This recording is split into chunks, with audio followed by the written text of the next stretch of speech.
There's something incantational about poetry. It's something that kind of gets into your core and stays with you. The entire body of a poem is inside you. It doesn't exist in a single moment of time, it's everywhere. It's mystical. My name is Nathan Javier Osorio. I'm a second-year poet and translator here at Columbia's writing program. The first poem I wrote was probably one about my little brother. It was less of like, oh, here I am creating something that's coming from my imagination, and it felt more like I was discovering something that had already been there. Folklorico. Thirst is a maddening thing. It drives you north, fires you into rusted clay on halls across the desert that hides its wealth from strange feet.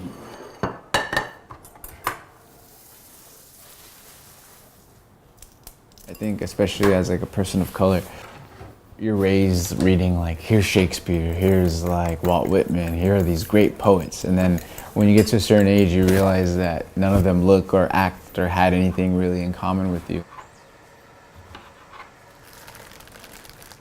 I'm half Mexican and I'm half Nicaraguense, but I'm born in America. You know, my first name is Nathan. It isn't like Juan or something very typically Latino.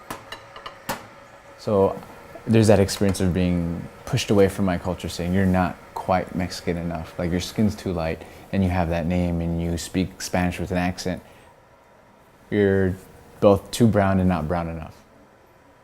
I try to treat myself to like a home cooked meal at least once a week. Trying to like reconnect with my culture that way. Like when it kind of reminds me of the food that my mom used to make me growing up, I kind of feel like more authentic Mexican American.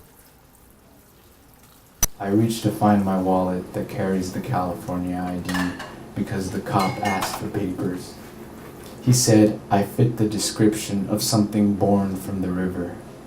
I gave him what he wanted because Papi said when the sirens paint the dashboard, you pull over and keep your wrists face up on the steering wheel.